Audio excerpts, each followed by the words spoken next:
let's not mess around. What's going on with Ohio State? Why am I wearing an Indiana shirt? Because they're giving away free money today on mine, but also your favorite gambling site. Hey, Deadspin getting sued, and I ain't mad about it. 9-year-olds should not be under attack. And America's frat boy, seriously, in their 40s, who's a bigger frat boy than Peyton Manning? He looks like a frat boy. He is a frat boy. And he is now shilling for Bud Light.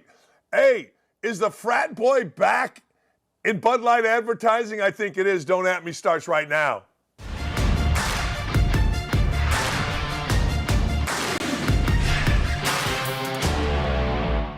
Hey, the bald-headed wonder is back and feisty today. I'm resplendent in all red, coming off a monster night last night with the sack attack, getting it done for all of us. I'm just glorious right now. Head not neatly shaved, but shaved enough. Let's get right into it. What in the hell's going on with Ohio State? All right, here's what you got to understand about college and basketball and football. Big schools pay. Now, just understand this. Whether or not you like your school's performance this year, you don't like your school's performance this year, there are certain schools that are always going to pay. Big football schools pay, and Ohio State is tops or at the top of all of them. Let me explain the NIL to you. Indiana University is in a little small town with a bunch of penny millionaires. Indiana University doesn't have any football background, but it does have a basketball background. Because of the championships, people want to pay.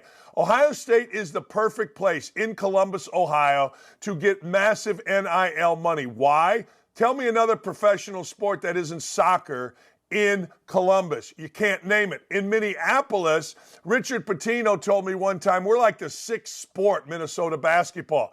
Ohio State athletics is in the veins of every business in Columbus. Yes, I understand it's in the veins of every town across Ohio, but let me just go through money here. It's in the veins of all of it. You have so many corporations' headquarters in the great city of Columbus, Ohio. What do they want to be associated with?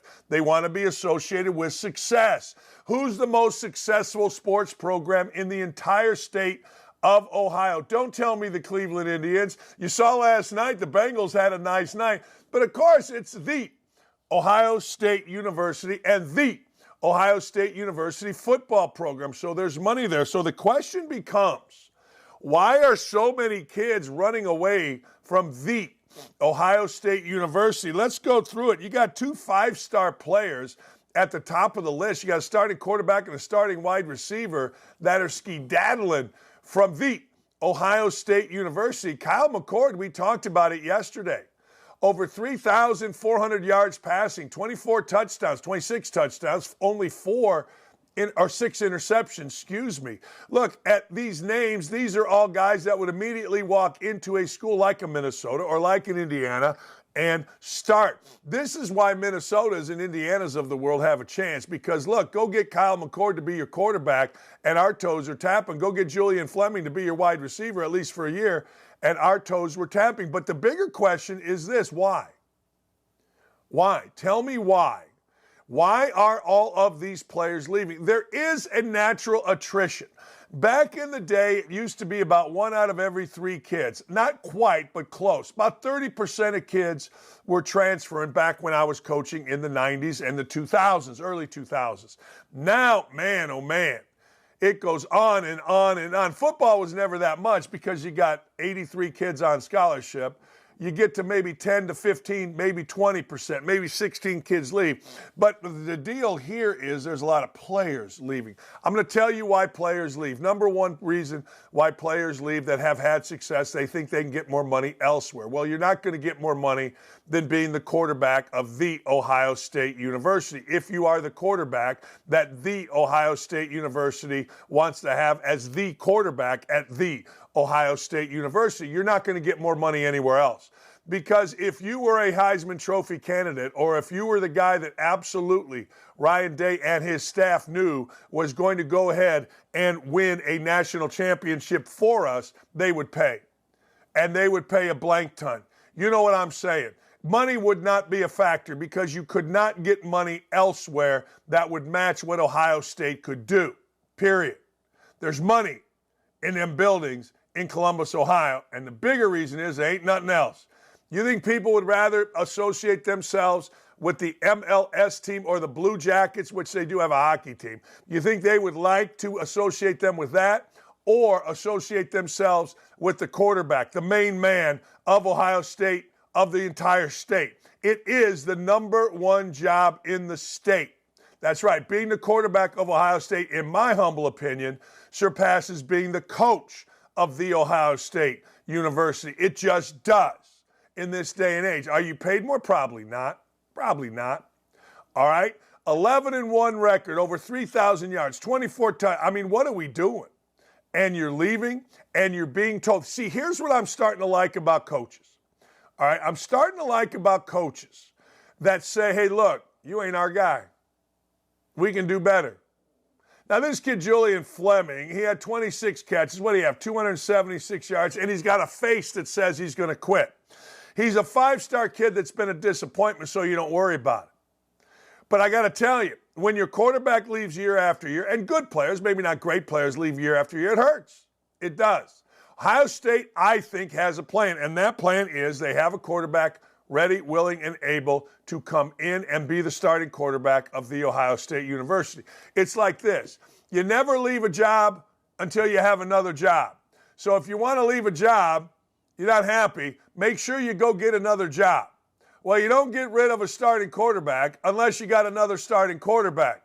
Now, that starting quarterback could be a backup. Remember when Urban Meyer had Joe Burrow, J.T. Barrett, Dwayne Haskins, and the number one recruit in the country, some guy that flamed out from Vegas. He had them all standing right there. I'll never forget being on the sideline, doing a sideline thing with I forget my guy's name. But anyway, I'm watching the 4 guys, and I'm like, wow, this is a talented crew. Now, if J.T. Barrett's leaving and he quits and you got, I don't know, Joe Burrow behind him, or I don't know, Dwayne Haskins behind him, you got a squad. But Ohio State doesn't have that. So they have to have a guy coming in. It's no different than anywhere else. See, at Indiana, where I'm at, the quarterback put his name in the transfer portal. Smart. They didn't have a coach. Get your name out there. See if you can get somewhere else. Now they got a coach. The question becomes, does the coach try to reel this kid back in? Place like Michigan, where J.J. McCarthy has shown that he's a national championship coach, he ain't going nowhere, a quarterback. He ain't going nowhere. Where's he going to go? He ain't going nowhere. You kidding me? He's staying put. And by staying put, he is going to continue to be the quarterback and will probably win a Heisman Trophy next year. I'm going to tell you it's going to be without a different coach, but he'll probably win a Heisman Trophy next year, and good for him. He's in the ideal situation. He's being paid big by Michigan. He's good enough to start all the time that he's there. He's a national champion contender, and he's got another year where he can make a ton of money and win the Heisman. It's perfect. It's perfect. His situation is unique. His situation is different from really any others in the country. Oh, by the way, speaking of quarterbacks, did you see this? Caleb Williams isn't playing in the bowl game. I'm going to ask a question. And this doesn't really have anything to do with the bowl game, okay? It really doesn't, because kids are opting out left and right. It makes this bowl season the hardest to predict. But I got to ask you, do you want Caleb Williams as your first pick? I mean, do you really want him? I know you want his talent, and he seems like an all right guy, but is he really? And did he want ownership of the bowl? I don't know. That was just making its rounds on Twitter. Numero dos. I love this next story. There is something I think missing inherently currently going on in the United States, and I want you to think about this. Even if you don't like me, even if you're just tuned in out of spite, it's a spite watch today for you. Think about this. Aren't we charged in this country, the way this country is set up, aren't we charged with protecting children and women? Aren't we? I mean, aren't we supposed to, as adults, protect the youngest among us? And look, you can get mad at me all you want, but the weakest among us. Now, sometimes that's a dude in your school. You're not supposed to bully the dude in your school that's weak. You're supposed to embrace the dude in your school. You're supposed to embrace people that have handicaps. You're supposed to embrace young children and women. You are. I don't care. That's why historically, women and children first has always been the line. Well, where did we go wrong here? Where did we decide? No, women and children need to come under attack. You know, our friend Riley Gaines has done a great job pointing out how women in sports are under attack. But let me go to children. We see what's happening with all these pedophiles across the country. We see what's happening Epstein's Island. Dick Durbin, who I sat next to once at a Cub game, and now I got to take 3 showers a day because I did, blocked the release of the flight logs of Epstein's Island, meaning pedophiles going to have sex with young women. We don't want to know who they are. Are you crazy? It's insane what's going on, but that's not my point. My point is more towards sports. There's a 9-year-old boy. There's a 9-year-old boy named, it's just disgusting. There's a 9-year-old boy that showed up at a football game. He showed up at the Chiefs football game. We've talked about this. He wore half black, half red paint because, well, that's the Chiefs' colors. The Armenta family and young Armenta came under attack because not only did he wear black, red, which is the Chiefs' colors, he put on a headdress, and some absolute asshole named Karen Phillips, who is a nondescript posh writer for a nondescript posh frickin' site called Deadspin, decided to rip young Armenta, Holden Armenta. They decided they were going to rip him. For whatever the reason, they decided that they were going to put this 9-year-old boy in their sights and rip him. Now I got to ask you a question. There he is. Why? Like, I get it. Race guy is always going to be race guy. I get it. Race guy is trying so hard. Guys like Kevin Blackistone, who are whiter than me, are trying to get involved in civil rights. They're trying to get that cap money, yo. They're trying to be the next guy that blows up being a civil rights activist. For those of you that don't know, Kevin Blackistone is a nondescript guy, smug little posh writer for somewhere in Dallas that shows up on that show with Tony Rinaldi, whatever his name is. And he's trying so hard. So he jumps in on this. Some African-American lady said that Karen Phillips, the writer of Deadspin, who ripped this 9-year-old boy and called him racist, they said that Karen Phillips is the sign of white hate. Yeah, my ass. It's the sign of hating idiots. It's the sign of calling out douchebags. It's the sign of a chicken blank cowardice writer named Karen Phillips who's attacking a 9-year-old boy and some fat-ass African-American lady that thinks that Karen Phillips is an example of white hate can kiss my ass. Because I don't give a damn if Karen Phillips is white, black, green, or purple. Why come at a 9-year-old boy with dishonesty, twisting, and lies? Also that you can prop yourself up on the shoulders of real civil rights leaders. People can kiss my backside with this. 9-year-old boy goes to a game to support his team and some jackass writers. So the Armenta family is saying, no, we want a little accountability here.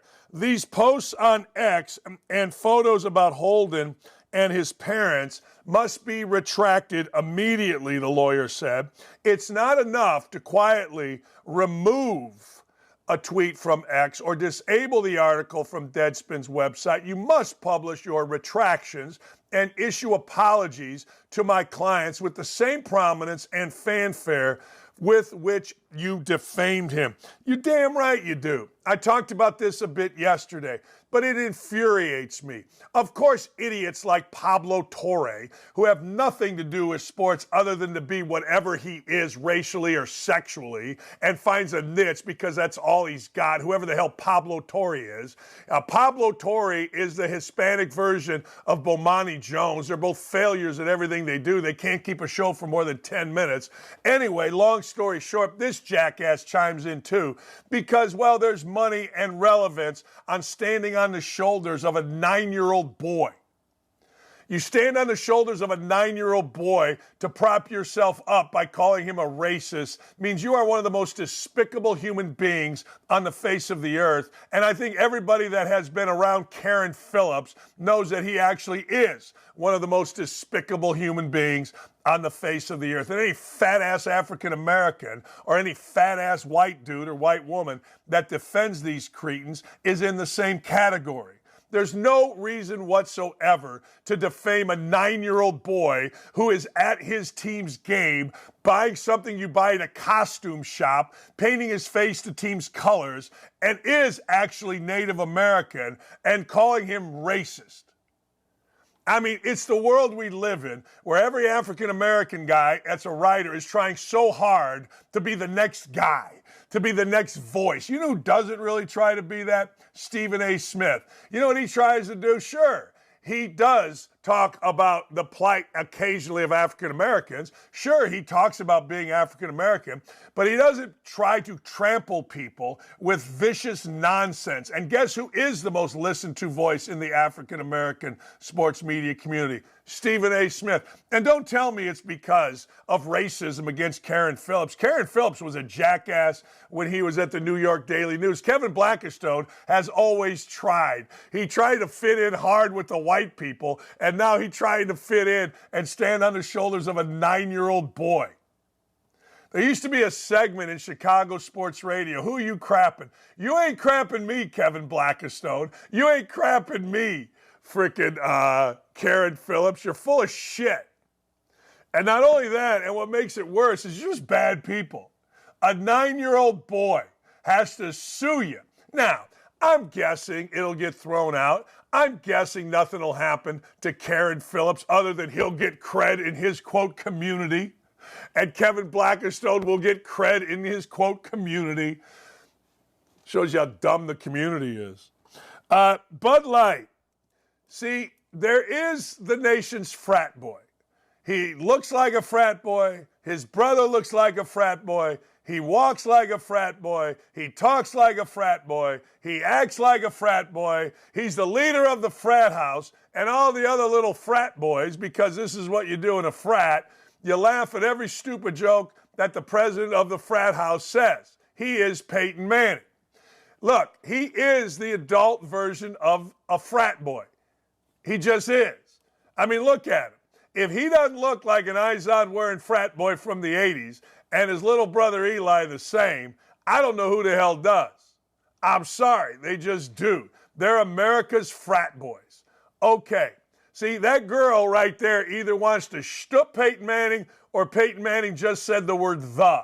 And she's just laughing because, oh, hell, that Peyton's so damn funny, I can't stand it. When he says something, it's just the damn funniest thing I ever seen. That guy's so damn funny, I can't take it. Peyton said the today. Oh, God dang, I tell you what, that's a knee slapper. Well, America's frat boy, Peyton Manning, will advertise, as we used to say about Bob Knight. He'll advertise a banana if he can make money off it, and he ain't eaten a banana since 1962. And Peyton Manning is America's whore. Let's be honest. If you throw a couple dollars in front of Peyton Manning, as he's proven by being the new spokesman of Bud Light, will take the money and endorse anything. Hell, I'm sure Peyton Manning, and I respect it because I got the same thing, I'm sure Peyton Manning would walk around with a fake tattoo of Bud Light if they would pay him $10. Look at old frat boy there. And of course, you can't just have the white guy. You got to have the black guy there too. So now Emmitt Smith is in there. Go get him, Emmitt Smith, but it's a little different. Emmitt Smith is hanging on by a thread for relevancy. Peyton Manning's got more money than he'll ever spend, more relevancy than he ever had as a quarterback, more popularity than he ever had as a quarterback when he was losing games continually with the Colts in big moments, except for one. Peyton Manning is America's frat boy, and he is signing up with America's non-frat beer. Remember when that cretin of Bud Light came out and said, well, we can't have frat boys, we're moving away from it. How'd that work out for you, Bud Light? You got Zach Brown Band to go in, you started treating farmers with respect, cowboys, and now you got the frattiest of all frat boys. I expect Peyton Manning to pull out a pledge pin and ask his wife to renew their vows. I think he's pinned to her as well as he is married to her. Hey, guys in the back, Dylan and you guys, can you turn off whatever's going on in there? Because I can hear your conversations. Anyway, so America's frat boy is back with Bud Light. And Bud Light is back to catering to frat boys. I was a frat boy for a year. until I threw a board through a window when my suite mate was making out with a girl. I didn't like him or her, so we beat Kentucky. I threw a board through a window. I don't know why I did it. And then I forgot to pay, and I became persona non grata, and they kicked me out. I ain't mad about it, because about 5 years ago, when they needed to raise money for a new house, who'd they come to? This guy and my brother. And then when they needed a man of the year and they needed some attention for the house, who'd they come to? This guy. So I get it. Yeah, I was a frat boy. I know the frat boys. And Peyton Manning, he beat a frat boy. So the question becomes, does Peyton Manning and Bud Light deserve the forgiveness of the American consumer?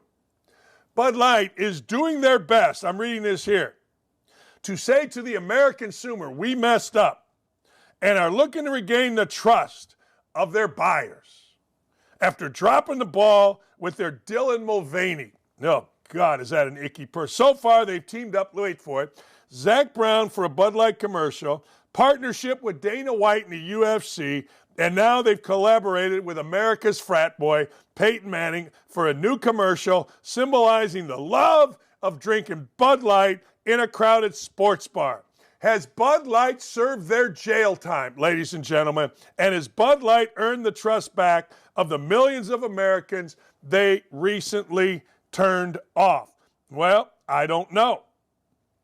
I honestly don't know. But I do know that Coors has surpassed them. I do know that Miller Lite has surpassed them in terms of sales. I do know that. So I don't know. And Modelo has surpassed them nationally. I don't know whether they've earned my respect. I'll tell you this, I'm never drinking it because it's awful. Like, I've gotten turned on the other day. We were in DraftKings Sports Bar. And here you go, Coors Light, Bud Light, or Miller Lite, 50% rise over Bud Light. Look, you could put all three in a glass. You could put all three in a glass, and you could say, all right, which one you like? And I'm not going to lie to you. I couldn't tell you the difference. I really couldn't. I couldn't tell you the difference. I guess maybe I could. I don't know. But the other day, I knew we were going to sit around at the DraftKings Sports Bar in Nashville. We were going to eat, we were going to watch a couple games, and we were going to play euchre. So I didn't need like 7% alcohol craft beer. It was going to be Bud Light, Miller Lite, or Coors Light. And I just said, everybody else was having a Coors Light. So I said, just give me a Coors Light. But I wasn't going to have Bud Light. Bud Light to me, because of what they did, just tastes bad. I'm not saying you should boycott it. I'm not saying that at all. What I'm saying, it just tastes bad. I had afternoon, 3 or 4 tall Coors Lights from about, 1 o'clock, whatever time the game started in Nashville, till about 6. Sat at a table, played euchre, ate a bunch of food. Had a great day, really. But I don't need Bud Light in my life. But I love it. When in doubt, go to Peyton Manning and find an African-American to go along with him. There you go. That'll get her done. And Peyton, of course, hell yeah. You all paying me money? Yeah. Yeah, I'll do it. Man, you can't swing a dead cat without Peyton Manning, Shaquille O'Neal, or Charles Barkley. I get the other two post-George Floyd, but good for Peyton Manning. Peyton Manning's at 69% approval rating in his Q rating. That sells, baby. That sells. And I'm sure I'm wrong. You know what I mean? I'm sure I'm wrong. The deal is simple. The deal is very, very simple. Screw Bud Light. Go back and get Dylan Mulvaney. God dang, but we got Peyton. Hey, did you see Peyton Manning coming to this? He gonna say, duh. All right, let's hear from Dana White. Here's Dana White on why they're with Bud Light. And going into this deal, you know, I know all the controversy and everything else, but for myself, going into a long-term deal with another sponsor, I want to be with somebody that I'm actually aligned with. And I know people were upset with what they did, but I'm looking at all the good things that they do. You know, they employ 65,000 Americans. They have thousands of vets that work for them. They spend $700 million a year with U.S. farmers using their crops to make their products, and many, many other great things that Anheuser-Busch has done in this country. And Those are the things that I'm focused on. When I look at a long-term sponsor that's going to be, we're going to do a 6-year deal here. I want to be with somebody that I'm aligned with. That's fair enough. Look, I don't care. It don't matter to me. You do whatever you want to do, but I don't have to buy it, and I won't. That simple. I don't. Hey, our friend Jason Brown at Last Chance U. I don't know what stuck down here. You ever have that? Like, I ate a healthy bar or whatever, and it's stuck right here. I'm drinking everything I can. I'm going to give you one big hack, but I'm trying to save it for another 15 minutes. Hey, our friend Jason Brown. Our friend Jason Brown, the coach at Last Chance U, he's a friend of the show. He went off, and he continues to go off on Patrick Mahomes. Wow. Nothing, he says, without Andy Reid. They are struggling. He says they couldn't hold. Patrick Mahomes could not hold John Elway's left nut. Whenever anybody says that to me, you couldn't hold his jockstrap, I'm thinking, why would I? I don't want to hold anybody's jockstrap. In fact, I gave the women a thrill when I played basketball in Indiana. I didn't even wear a jockstrap. I didn't. Undies for me with short shorts, spectacular. Anyway, let's hear from our friend, Jason Brown. Mahomes, I've seen him before. I've seen John Elway, bro. Mahomes couldn't hold John Elway's left nut in the cold winter. I'm not hating on Mahomes. I'm telling you the truth about Mahomes. Without Andy Reid, Mahomes is nothing. Put him in Chicago. How good is Mahomes? You're talking about a really talented guy who maybe hasn't taken the lead to make it into a playoff. I don't think he'd be good at all. You know that 50% of his throws are at or behind the line of scrimmage? He is the lowest rated Super Bowl winning quarterback of all time. He is in a gimmicky system that is devised to help him succeed. That means they take a tremendous skill set. I'm not knocking Mahomes. I'm not saying he's not a freak, that he doesn't have a whip and a cannon. But all the off-platform, three-quarter throws and the left and the shovel, all that is because Andy Reid has to do certain things in the system to use his skill set to allow his team to succeed, which even shows more of why Andy Reid is so great. Well, I disagree. Now, I respect the fact that he is saying this. I respect the fact that he's thinking outside the box. But here's my thing with Mahomes. First off, he's won really big as a quarterback, and that ain't easy. Second, it's not like Andy Reid won a bunch of Super Bowls at Philadelphia. I mean, it's not like Andy Reid, with whoever he had playing quarterback, ended up winning 10 Super Bowls or 2 Super Bowls or whatever it is. I mean, Andy Reid got helped a lot by Patrick Mahomes. And to Jason's point, I think he's right about that. I think Jason does make a great point, but I think it's also a point about coaching. One of the things that you're supposed to do as a coach is put your players in the best situations possible. So if Jason Brown, which it seems like he has studied this, then hey, he's probably right. He's probably right. Wait for it. I didn't say he's probably right that Mahomes wasn't any good. I say he's probably right that Andy Reid is catering what he does to Patrick Mahomes. But isn't that what you're supposed to do? I played for a coach, Bob Knight, and I coached this way. Shooters shoot, baby. I'm catering this offense to the skill level of my best scorers. Doesn't that make sense? There are 3 kinds of shooters in basketball. 1, guys you're surprised when they missed. 2, guys that you are very confident they're going to make. And 3, guys that don't get to shoot. Period. Make a layup, run the floor, get an offensive rebound, make a dribble drive, get an and one. A lot of ways you can score. So you cater your offense to that. But here's where I disagree with Jason. I'm not sure, well, I am sure, that in the time, let's just say that Mahomes has been a starter. I'm not going to go backwards and talk about Fran Tarkington or anything like that. In the time Mahomes has been a starter in the NFL, once Alex Smith got hurt and traded and Mahomes came in, I've never seen a guy, not one, that makes the plays that Mahomes makes. I've never seen a guy that makes the plays with his feet, getting out of tough situations. I've never seen a guy throw the passes that he makes in broken situations. You combine a couple of those, and I've not seen a guy. Now, maybe others have. I don't pretend to watch every moment of every football game in the NFL every week. I don't pretend to do that. But I do watch Mahomes. Why? Because he's on my television all the time. Why? Because he wins. Andy Reid and he win. Now, I've not seen anybody improvise and make the plays that Patrick Mahomes makes. Nobody. In the modern NFL. Guys are now throwing these passes sideways. Guys are now trying to no look. Mahomes, you could argue, has changed the game.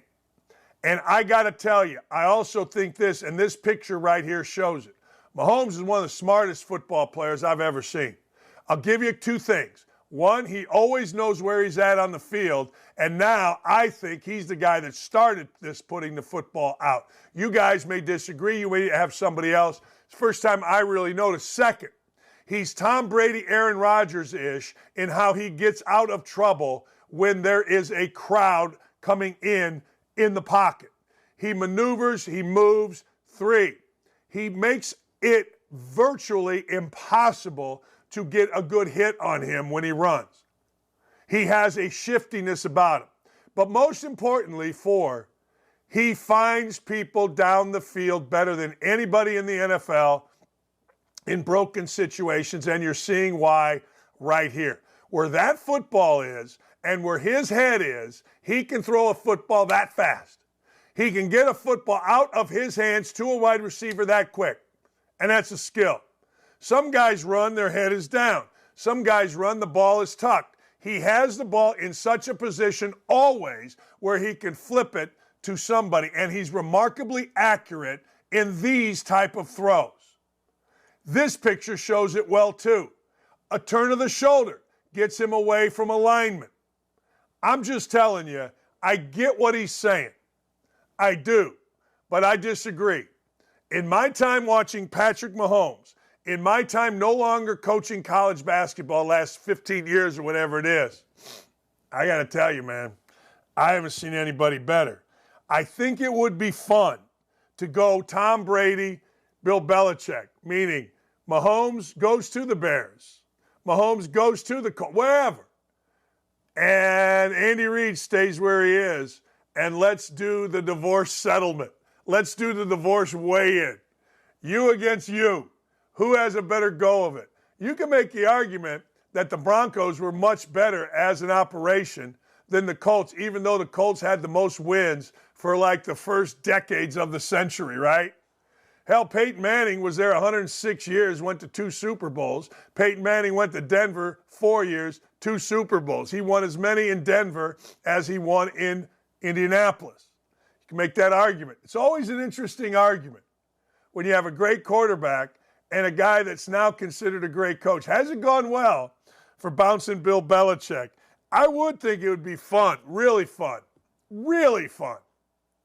to see what Mahomes did without Reid and what Reid did without Mahomes. And I got to tell you, I think people dissing on Mahomes would be sad at the results, because I think Mahomes would be the man. We're going to ask a guy that actually plays against Mahomes. We're going to ask Marcus Williams, free safety of the Baltimore Ravens, coming up here in a minute, coming up here at 9:40. I got to get his take on Mahomes, how difficult it is. Where does he see? Where does Mahomes rank in terms of players currently, quarterbacks currently in the NFL? I'm looking forward to this conversation. Hey, ladies and gentlemen, guess who's bitching again? You ready? And I don't care whether LeBron James says bitching. I don't care. Let me tell you something about LeBron James. When LeBron James was first in the NBA, I was at Nike camp. I was at Nike camp sitting with my son, who was probably 12. LeBron James literally sat 20 feet away from us.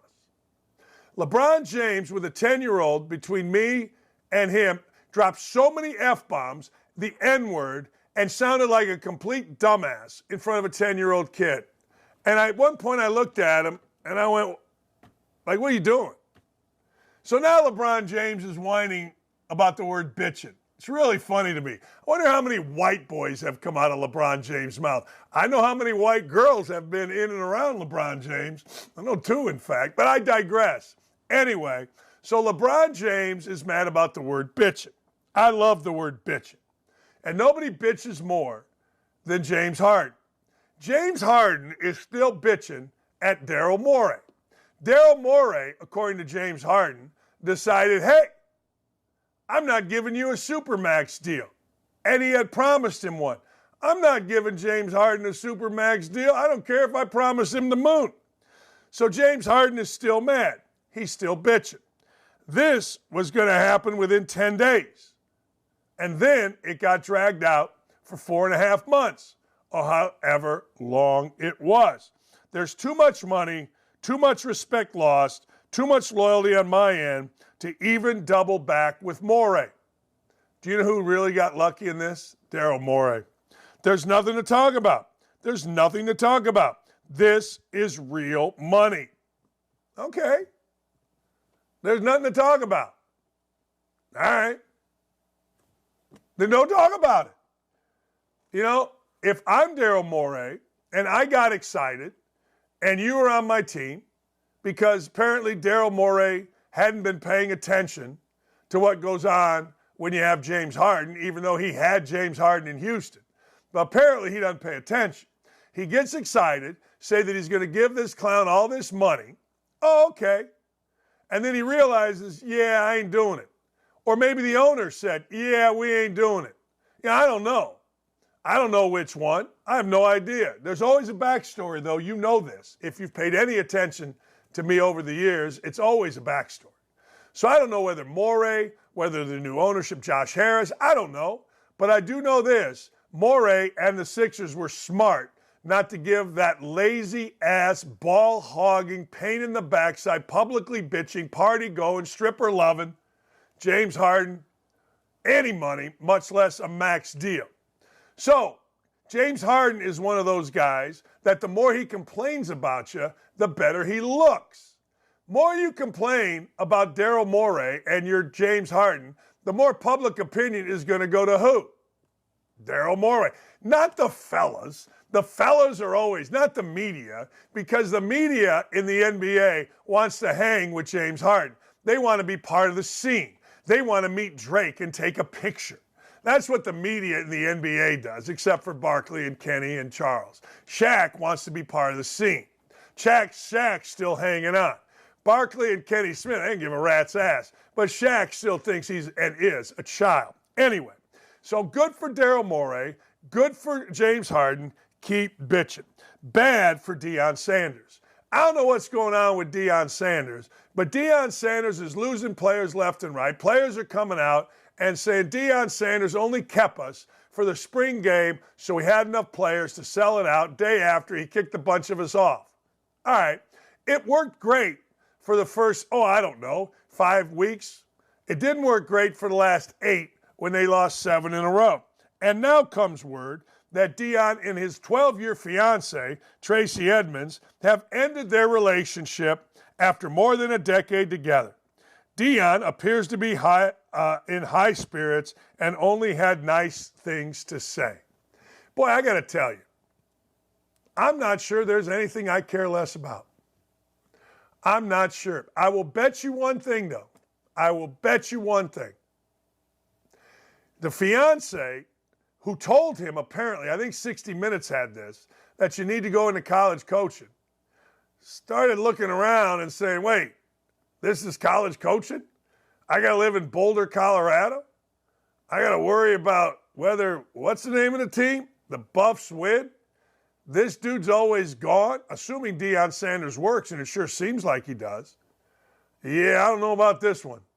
Yeah, I didn't sign up for this. I signed up for prime time. Colorado?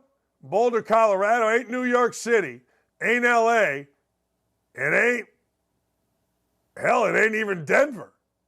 Nah, I ain't doing this. Hasta la vista, baby. That's probably a part of it. The other part is I could see where Deion Sanders and all the God talk, and then you read what Deion Sanders has really been about with players, and then you go to the God talk. I could see at some point you get tired of that too. But hey, who knows? And who cares? Marcus Williams is going to join us. Marcus Williams, free safety for the Baltimore Ravens. I'm looking forward to talking to him because I want to see what he has to say about Patrick Mahomes. Hey, the Outkick store is better than ever, so if you want to rep Outkick, head to the Outkick store. All you got to do is go to Outkick.com. Limited time, you buy one item, you get another item 50% off. All you got to do is visit shop.outkick.com, add the items to your cart. Discount will automatically be applied. Don't drop the ball. Save 50% off while you can. Hey, I don't understand. Why is there not don't at me gear? I ain't seeing no don't at me gear. Don't at me, baby. We'll be right back.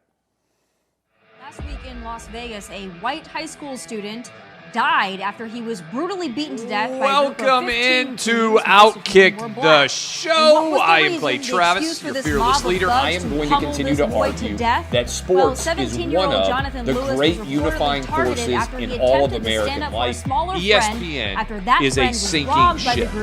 Democrats are now the party of the white, woke college graduate. And beat him into unconsciousness as he lay there curled up in a ball on the ground. We live in a land of participation trophies. Kick him even after he was gotta out lean cold. into the turns. Instead of helping Jonathan, you really gotta lean into the turns. Very difficult to go back-to-back years in the NFL with the number one overall pick. Media. Is it fair for people to be upset with that in and Bart? of itself is gut-wrenching. This is how young people behave in 2023. I've been out of LA long enough to have forgotten that libs, no matter how ridiculous the scenario, are gonna live. What have you seen firsthand of how this has affected you in the plant and your fellow employees? Come out Under about Joe tragic Biden, and Taliban has bludgeoning retaken of Jonathan Lewis. Afghanistan. I haven't seen has a invaded single Ukraine. one. So if there was mention ever a time race. for freaking I think aliens we to all inhabit know and conquer that if a Earth, group of now would be predominantly that white time. teens beat a black teen to death. You're born a Cries male, of play with racism males. You're born a reverberate from the New female, York play with Times to the females. Don't Washington at me Post about and it. back. The The American cries of people are racism. being cheated. We, ladies and gentlemen, are being cheated. I made the call to end the Me Too movement, and today I'm going to continue making that case. And that's just a way to further taunt these women, to make them feel less than, to make them realize that this has just become a big joke. And we were able to see you guys on the ground with your signs supporting. That was huge. They were saying, oh, it's only one or two. That's rubbish, and we all know that's rubbish. Once those trans-identifying males were able to succeed, it just encouraged.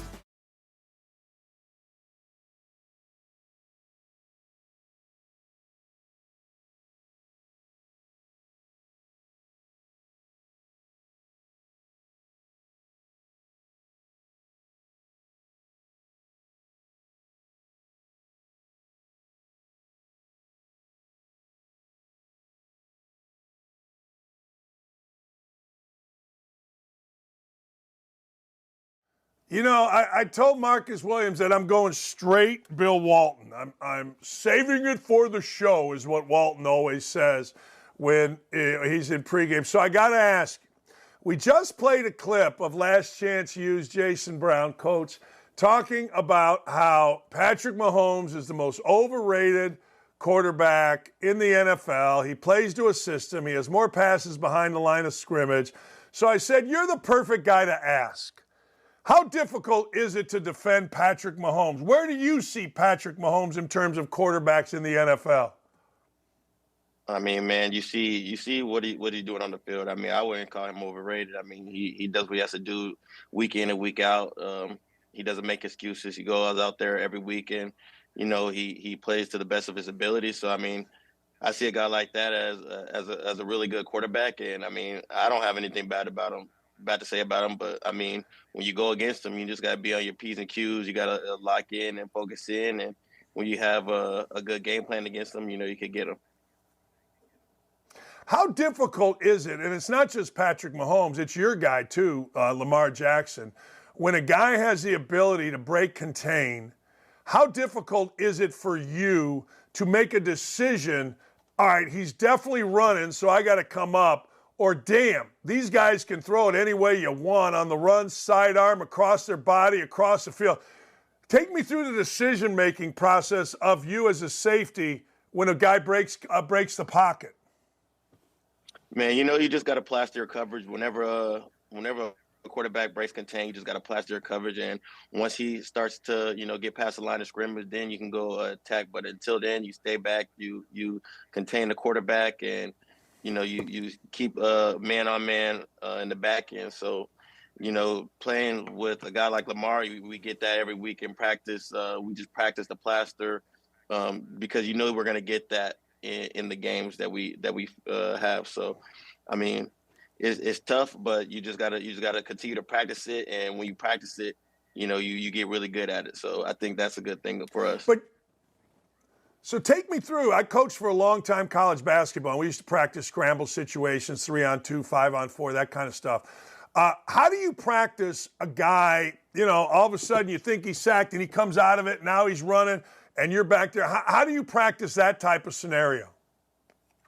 Well, shoot, I'm the deepest guy, so I mean, most of the time I'm just waiting until he starts to run, and when that happens, then you just go run as fast as you can to take away as much yards as they're gonna get. But everybody else, they're just attacking, and I got guys on my team that attack the ball on every single down, so I don't really worry about all those extra yards that we're giving up or anything like that, because I know guys are hunting, and we just play flat, we play fast, we play physical, and so with my team, I'm just happy with the guys I'm surrounded with. When you watch the NFL and everybody's talking about pass interference that wasn't called against Valdez-Scanlon, and how much do you know or don't think you can? How much can you get away with in pass protection on a receiver, and does it vary from game to game because referees, like players, are all human beings and everybody calls pass interference or hand fighting a little differently? I mean, it is what it is. I mean, we don't really worry about that. We just worry about playing our technique the right way, because at the end of the day, they're going to make whatever call they're going to make. Yeah, we can't control that. All we can control is making a play on the ball or, staying off the receiver, and that's the only thing we can really control. And if we always playing the ball, then we take care of all the other flags and stuff that we can potentially get. But if you worry about too much about the flag, then you might not make the play. So if they call a flag, they call it, but it is what it is. In the NFL, you never know what you're gonna get. Right, that's the thing. Like every time I watch every weekend, and every time there's a deeper pass and the free safety's involved or deep one-on-one coverage, when the ball gets knocked away, I always look for that little corner to see if a flag is out. Is that like the first thing? I know you guys posture and go like this and all that, but in the back of your mind, are you always like looking around to make sure there's no flag? Shoot, I'm going for the ball every time. So at the end of the day, if they throw a flag, I'm gonna be pretty mad, because I know I'm going for the ball. So if they throw a flag on me, I'm like, what are you calling? Because we both went for the ball. It's the equal opportunity. I think sometimes people forget about that, right? I think people always say, well, the wide receiver got impaired. Well, sometimes the free safety gets impaired by the wide receiver. Right, exactly. So it is, it's an offensive league. That's everybody wants to see the highlight play, but DBs can make highlight plays too. So they got to at least give us the opportunity to do that. Right. Hey, Roquan Smith has come over. What's his impact? He's a leader, man. He comes in with high energy. He's really football smart, really savvy. He could do everything. He can cover. He could tackle. He could blitz. And he's that focal point on our defense, and he makes everyone around him better, and that's what you want out of a leader. When a guy comes in, on your defense, when I think of the Ravens, I think of defense. Goes back to Ray Lewis. And is there, how do I put this right? Is there a little bit on the defensive side of making sure you live up to the standard of previous years of the Ray Lewis type defenses? I think we create our own standard. I mean, that their legacy is their legacy. It's time for us to build our legacy so that people look back on us and say we want to play like them. But we try to create our own standard at practice, in the film room, and on the field, so that it's not just, play like them. No, I mean, they are who they are, and we are who we are. So we have to play to our standard and our ability. and I feel like we're pretty great players. So, we go out there every day and we make sure we do that. How the hell did you lose to my Colts? Hey, man, games. every game is winnable in the NFL. Every team can win in the NFL. Oh, our guy kicked like 4 50-yard field goals. I mean, you guys stopped him, and he just kept hitting bombs. Hey, I do want to ask you, because everybody that watches this show knows that I have a love for Lamar Jackson. Like, I'm the biggest Lamar Jackson fan. I don't really know why, all right? I just love watching him play, and I feel like every time I watch him play, he I don't know, he kicks everyone's ass. Let's just put it that way. What makes him so special, not only as a defensive player that sees him every day in practice, but as a leader around the building, that kind of stuff? Man, you see a guy who comes in ready to work every day. He takes every day serious, every rep serious, and then he's still he's very calm and poised.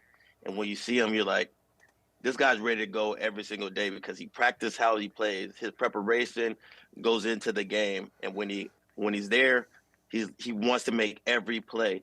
And you're like, okay, that's the guy that's the guy who I could ride for. That's the guy who I could go to battle for.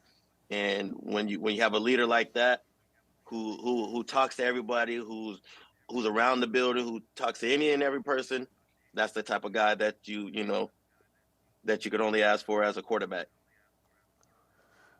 Yeah, I'm glad to hear that, because that's the way I kind of looked at him. I always thought he just seemed like a really good dude that would be fun to play against. I got to ask you, you come into the NFL, and you come into the NFL. Did you have a welcome to the NFL moment?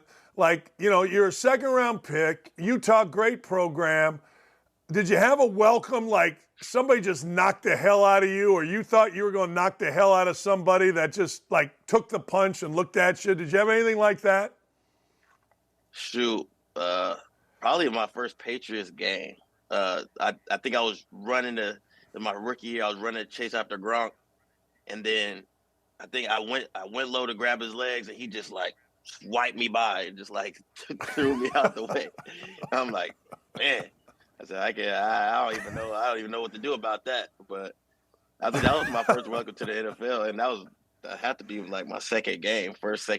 So that was definitely one of them.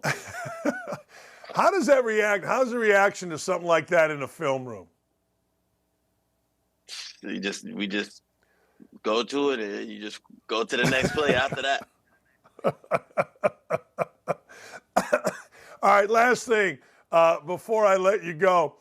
When you were a kid and you want to play football, you obviously a great football player, you make it to the NFL. What was the biggest difference from what you thought the NFL was as opposed to what the NFL actually was? You see what I'm asking? As a kid, I really didn't watch sports that much. I just played all the time. So I was always outside playing. But once I got older and I started watching, I'm like, I could actually make it. It was like, I'm just going to go. I didn't care who was in the NFL. I didn't care who I had to go up against. But when you get here, you're like, this is just the same as playing as a little leaguer. You just got to come in and you just got to compete. So I thought, it might be different because these guys are in the NFL. But once you get there, you're like, they're just the same as me. They're just the same people that they were in high school and college, people who love the game and who want to win.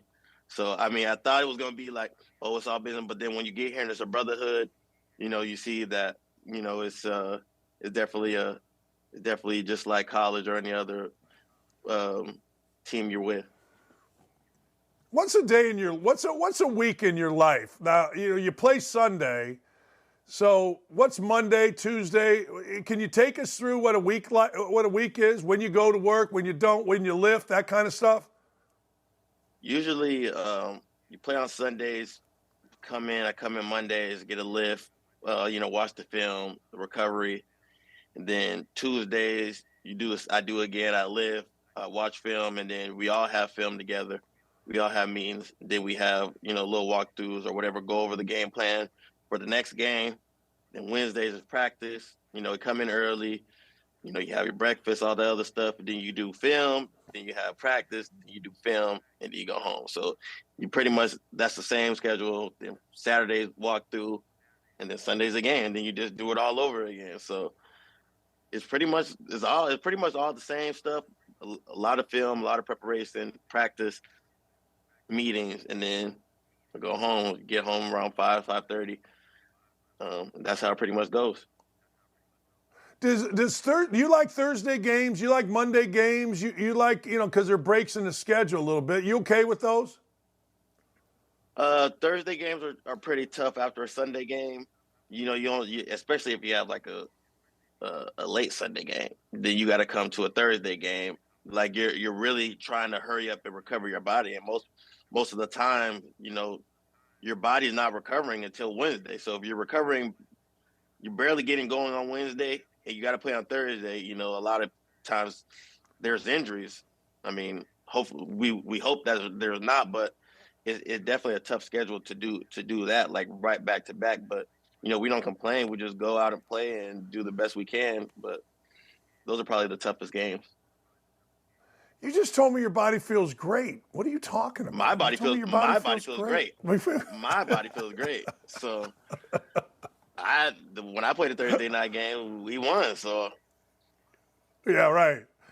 That's got to be great though, right? A Thursday night game. It's like a bye week in college. Like when I played for Bobby Knight at Indiana, we knew if we lost a game before Christmas, there wasn't going to be no Christmas. You know what I mean? You never lost the bye week game. You never lost when you had a week. So Thursday, you win the game, you got the whole weekend, do what you want, right? Yeah. You have a couple more extra days to get back right, and then you play on the next Sunday. So that's a good amount of time to get recovery in and get everybody back. So that's a good thing, though. Hey, Marcus, I appreciate your time, man. Thanks for coming on. It's great talking to you. Yes, sir. Appreciate you having me. Yeah, man, I'm a big Ravens fan. Everybody that's around the Ravens is just good dudes. I've told you guys have listened to my show. I got this weird – I just like Lamar Jackson. Now I like Marcus Williams. I mean, hell, now I got to root like hell for him, except when they play the Colts. I mean, what the hell? I live here in Indy, and you got to root for the home team. But I'm telling you, man, everybody with the Ravens that I've ever talked to, and there's been a bunch. Harbaugh used to come over. I've known him a long time. Well, kinda. He used to come over and sit down and do my show if he saw it at the Combine. And I don't know. I mean, Lamar Jackson seems like a great dude. I root for good dudes. I'm telling you. Now, there is the idiot wide receiver factor in the NFL. There is a point in the game where the idiot wide receiver has to go idiot wide receiver. But other than idiot wide receiver, whenever you talk to NFL guys, they're really smart guys. Like, there used to be the stigma, dumb jock, blah, blah. No, you don't get to the NFL and memorize the stuff you got to memorize and react and think, being a moron. You just don't. And they don't really last. And Marcus, great dude, absolutely fantastic. All right, Michelle Tafoya is going to join us. I got a lot to talk to Michelle Tafoya about. She's one of my favorite guests, and I'm glad she's coming up in about 2 minutes. Stay right here and go get some Outkick gear and send them emails and demand, we need Don't At Me gear somewhere. Come on. What would you be willing to sacrifice for a multi-million-dollar lawsuit from Nick Sandman, a.k.a. the Covington Catholic student who was railroaded by the mainstream media for literally standing and smiling, that said mainstream media would have learned a lesson, but nope. If there is a white male that can be defamed, slandered, or canceled regardless of the merit or truth of the accusations, well, members of the activist media will find that white male and go to town. And that's exactly what happened to this young Kansas City Chiefs fan after Deadspin senior writer Karin J. Phillips published a hit piece on the boy for supposedly wearing blackface to the game. The headline of the article, the NFL needs to speak out against the Kansas City Chiefs fan in blackface native headdress. The article also included this one-sided and deceptively skewed photo of the boy to prove the point that this kid is a racist, flagrantly parading around his racism at an NFL game. Damn, and it looks bad, doesn't it? unless you provide just the tiniest amount of truth and context and show the whole damn photo of the little boy whose face is indeed painted black, but half black, not to promote racism, but as a part of the red and black colors of the flippin' Kansas City Chiefs. Furthermore, according to the boy's mother, he is of Native American descent. Oh. So was this an honest mistake by Deadspin writer Karin J. Phillips? Or was this just a sick and underhanded ruse to get clicks and ruin this young boy's life for no freaking reason at all? Well, I'm going to go with the latter, given Phillips doubled down with this post on X.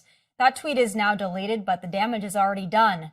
These race hustlers are shameless. They are vultures and leeches and a disgrace to journalism. They are so hungry to find racism, they will literally create it where it doesn't exist.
All right, you guys on the YouTube chat and other places, I don't know what's wrong with my right eye other than I'm old. That's all I got for you. I'm old and I need a facelift.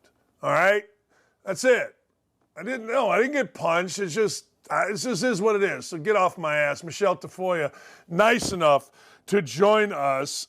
Michelle, I got to ask. I didn't even notice your eye, but then again, I can't see very well, so. Yeah, I don't know. I didn't notice it either. Now I'm looking at myself and people are like, what's going on with your right eye? Well, my right eye's falling down, okay? I'm old. Things fall. Leave me alone. You know, I mean, what the hell? Yeah. I always said this, and this can sound sexist, and I really don't care. My mother, my father, everybody raised me that you're supposed to protect children and women. You're supposed to, particularly, you're supposed to go out of your way. You just are. And if somebody is, you know, a small guy in high school, you're supposed to protect them. You're just supposed to. I'm watching Deadspin, and I'm like, these guys are going after an 8-year-old or 9-year-old kid because he put face paint on of his team's colors in a headdress. I've had enough of this, Michelle. We're supposed to protect children. What the hell are we doing with children? I mean, children, we're doing it with women all over the globe. And for some reason, people are not stepping up the way that they should. Listen, this Deadspin thing was atrocious. Why you would pick on a child and put that child's face all over. Now, you know, I don't know where he sourced these photos. Maybe they came out of the stadium. Maybe he was caught on television. I don't know. But to say that a 9-year-old is racist, and then to say this is what happens when you don't teach CRT and all this crap is just, I really do hope that these parents go full throttle on Deadspin and sue them, because they have damaged this kid. No matter how you say it. Now you could say, oh, some kids might think it's really cool. It doesn't matter. You've upended this family's life. For what purpose? For what purpose? You have not proven racism out of this 9-year-old little boy. There is such an agenda coming out of this particular writer, and we've seen it over and over and over again. And we saw it again when people said, look, dude, half the little boy's face is red. Oh, don't come after me. You all hate Mexicans, he said. You all hate Mexicans. What kind of a statement is that? None of this is logical. None of this is reasonable. None of this is sane. And it's all pretty disgusting. Disgusting, absolutely right. And you know what? The level of dishonesty as well by just showing the one side. It made it seem like the kid had blackface on. And even if he did, he's a kid, leave him the hell alone. But the level of twisting and dishonesty. But again, to your point, that writer has always been a pos. He was a pos when he was at the New York Daily News. I got into a thing with him, and Frank Isola told me, don't even bother. He's the worst dude we have. Frank worked with him.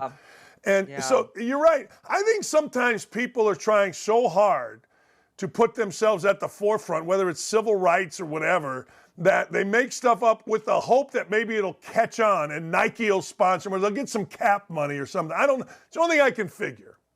It is hard to figure, isn't it? I actually think this guy's. I look, based on what he has presented through X posts, through his writing, this is the only way that I can judge this man's mind, this writer. And what I see is someone who's a little unhinged, someone who's made it his mission to seek out and search for and look for racism and oppression wherever he can dig it up. And so he's doing it in this sports venue and, you know, saying it's time for the NFL because of this one 9-year-old. It is time for an entire football league to put its foot down. You know, it's not sane. And one of the upsides of this whole incident, Dan, I think, is that it really has opened people's minds or eyes to the idea that this is, we're over the limit now, right? We're tired of this. You are looking for stuff now. This is not an obvious usage of, this is not an obvious example of what people rightly define as racism. This ain't it. And so when you look for it where it doesn't exist and you try to promote it as something that it isn't, and you use in the process a 9-year-old Chiefs fan, I think people are rightly going to go, you know what, enough. I used to be terrified of being called a racist. I used to be terrified. And, you know, I would position myself. So now I don't even care. I mean, I'll say it publicly. I could care less what you call me. Well, you know why that is, Dan? Whatever you want. Doesn't matter. That's because they've diluted the term so much. They've made the term meaningless now.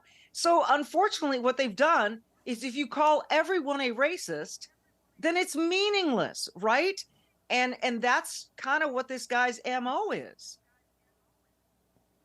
Oh, it's not kinda. It is 100% what this clown's MO is. It's just exactly who he is. It's exactly what he's always been. And frankly, I've always said, you know, if you got nothing else to say, then just yell that someone's a racist. Kevin Blackistone jumped on, the guy from, and then whoever, Pablo Torre. I mean, and then I saw some African-American lady said, well, the hate against Coron Phillips is an example of white hating black. And I'm like, no, it's not. It's an example of human beings being disgusted by a guy attacking a 9-year-old boy. It's that simple. I'm with you, though. Let me ask you, because you've seen this a lot. You've seen this a lot. I'm curious, because everybody says, yeah, go sue him. I live with a family of lawyers, or my sister and my brother were both prosecutors. They're still attorneys. And they're like, yeah, this kind of stuff's hard to prove. I would love to see this go forward, if for nothing else, than to see somebody at least challenge and make Deadspin and this writer uncomfortable for a minute. Yeah. Well, I agree. Right? And I'm not sure that it's,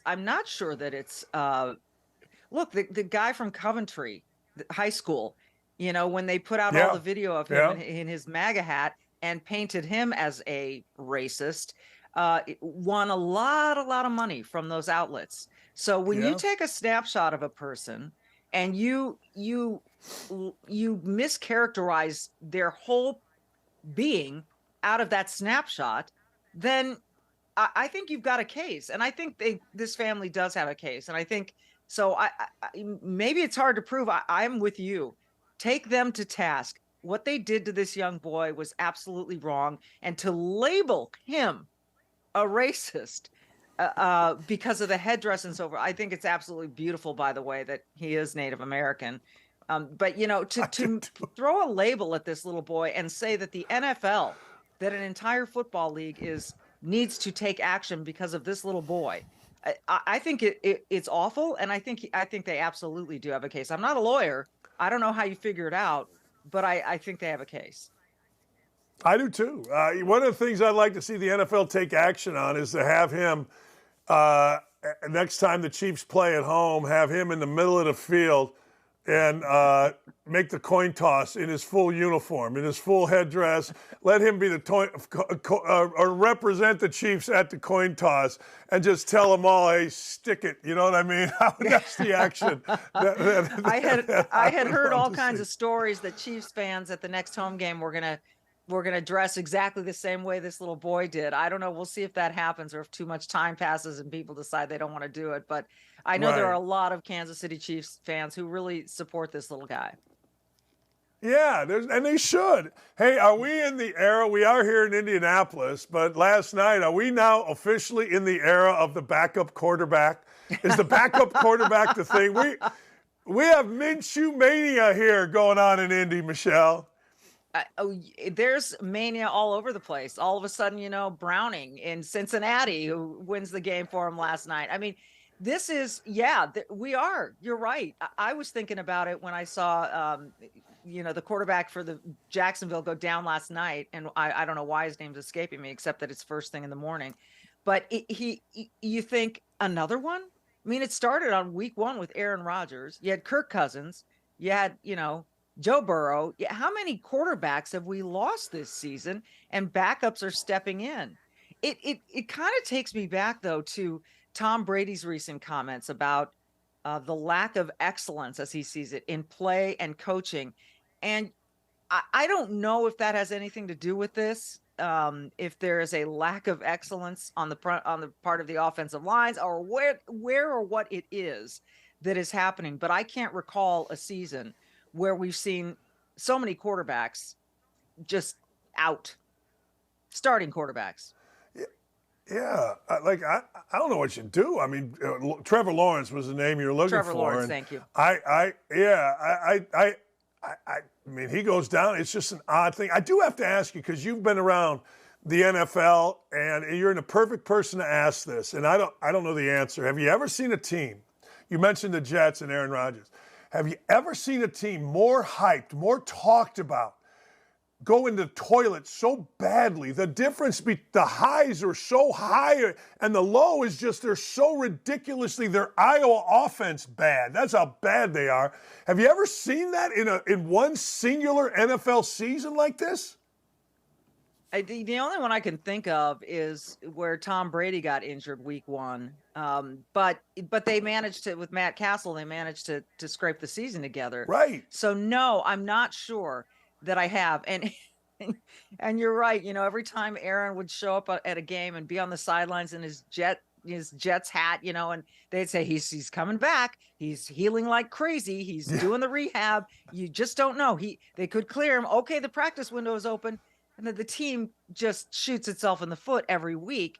And there's no point for Aaron Rodgers to come back at this point, because, why would you risk him in this situation? So it's been awful. I feel I really do feel bad, not only for Aaron, but for Jets fans who went into this season with such high hopes, such optimism, just a new beginning, right? Aaron Rodgers is our quarterback. And we see what happened. This is why, Dan, they make these rules to protect the quarterback as strong as they do and try to enforce them the way they do, because that kind of investment to lose it week 1 or even now, Burrow even midseason and Trevor Lawrence last night, you lose that valuable a player, your season hinges on it.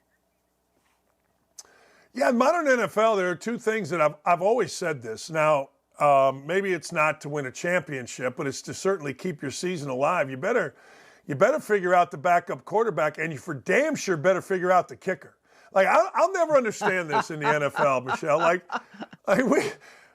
The Colts gave $1 zillion to Matt Gay, the kicker, and it's been the smartest decision that Chris Ballard's ever made. I mean, the dude just wins stuff for you. And backup quarterback, Minshew, great pick. You better have a backup in this day and age. Yeah. Yeah, and that's what's so interesting. You're thinking, you put that much emphasis on a backup, but again, they put rules in place to really protect the quarterback And here we are, more in need of backups than anyone, anytime anyone can remember. So this has been, I think this season has been an anomaly. But you're right, you need someone solid. And for God's sake, I see, yes, you want to pay a kicker, you want someone who can get the job done. You also want an offensive line. I know. We could go through every position group and argue, Dan, why you need a great secondary, a great middle linebacker, a great, it's every position. You know what's interesting about the quarterback position? Ohio State fans, they lose to Michigan. Kyle McCord throws an interception to end the game, but he gets hit as he's throwing. So he gets hit. The left tackle at Ohio State got his ass whipped. McCord has to throw it because they're under 30 seconds, no timeout, so he's got to do something. He gets hit, interception, and everybody blames the quarterback, right? And he ends up transferring, and nobody says a word about the left tackle and the left guard who got their ass whipped. It's amazing to me what fans point to it. You know what I mean? Well, like you said, fans. I mean, you and keen observers know what happens, and know that it's not always the fault of the quarterback. That position is thankless, right? You and I both know that position is thankless. You get more credit than you deserve, and you get more blame than you deserve. It's kind of like the head coach as well, but that is what it is. Listen, I think if I were a general manager or a team owner, I would start with the offensive line. I love offensive linemen. They're the funniest, smartest people on the team, and you've got to have a really good one. And when you have a really good one, you can make a lot of running backs and quarterbacks and tight ends and receivers look really, really good.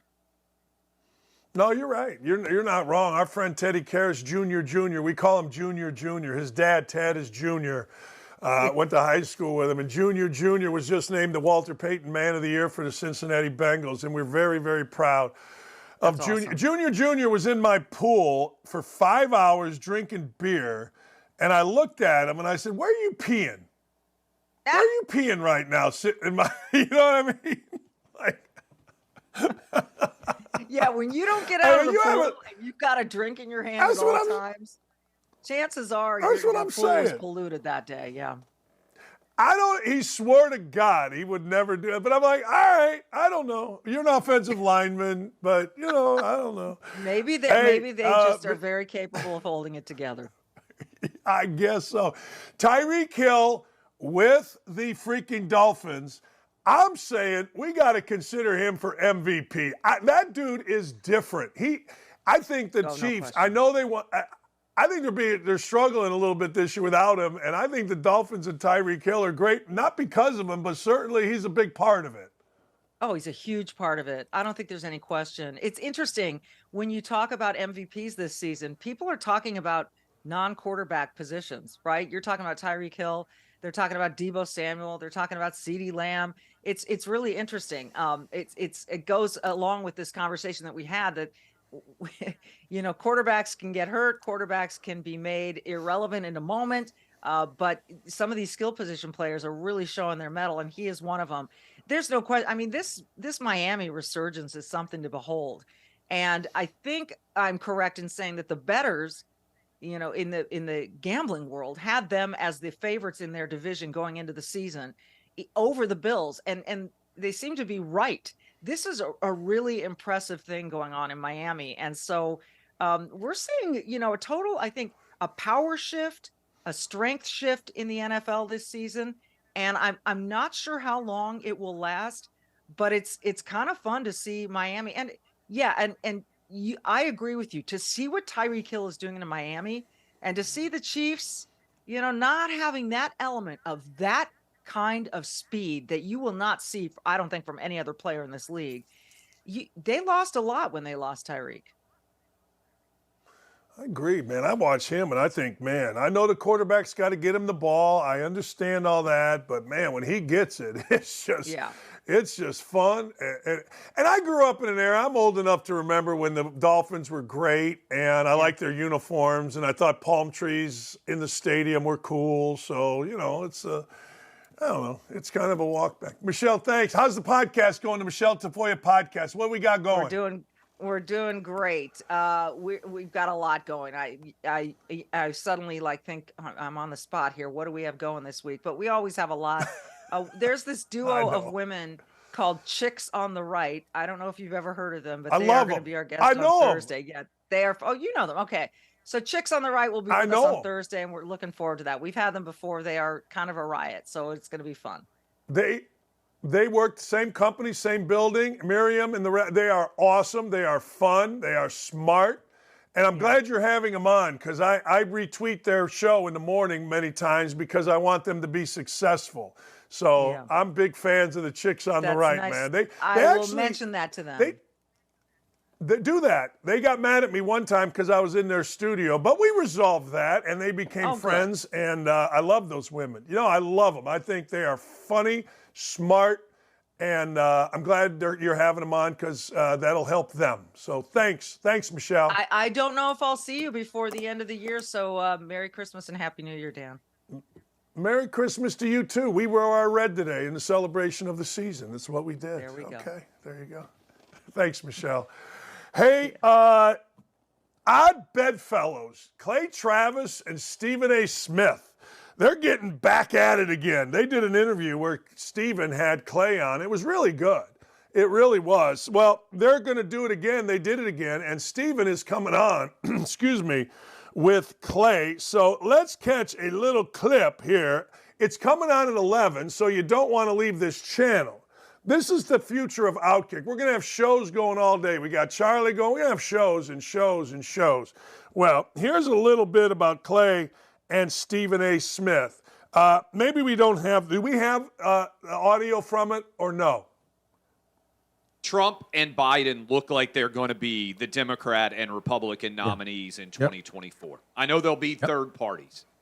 Would you vote Biden? Would you vote Trump? Would you vote third party, or are you so frustrated you just throw up your hands, which unfortunately I think a lot of people are going to be, and just wouldn't even bother to show up because you don't think it's going to matter? I would tell you that I would vote third party in a heartbeat if I thought it could win an election. I don't want to throw away my vote, okay? But I will tell you I'm not enamored with either candidate. I'm not as down on all of Trump's policies as people are.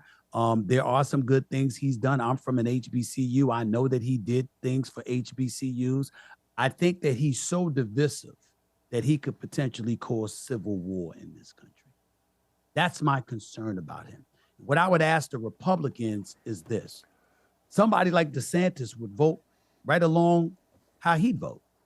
They try to implement policies just like he's implementing it. Nikki Haley as well. I mean, what are you talking about? They would do the things that Trump does. They would just do it with considerably more decorum and, dare I say, decency, as opposed to being so divisive where you ultimately cause civil war in this country.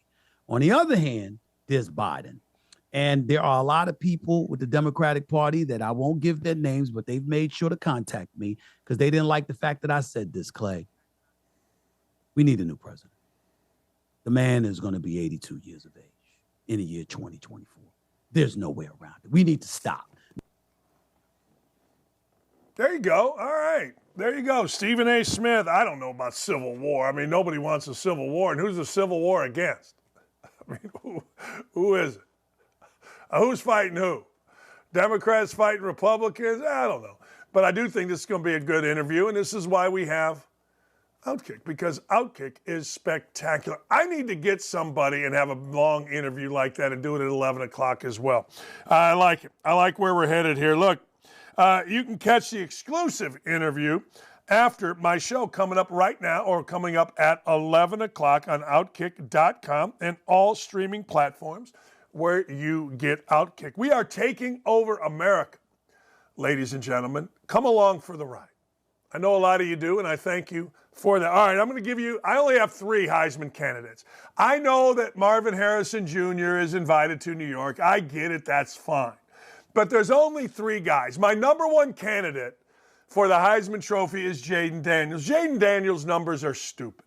And I don't want to hear he only won 3 games. Just stop it. Guys from bad teams have won. They've won forever. Don't even give me that crap. But what Jaden Daniels has done, and he's done it in the SEC, is insane.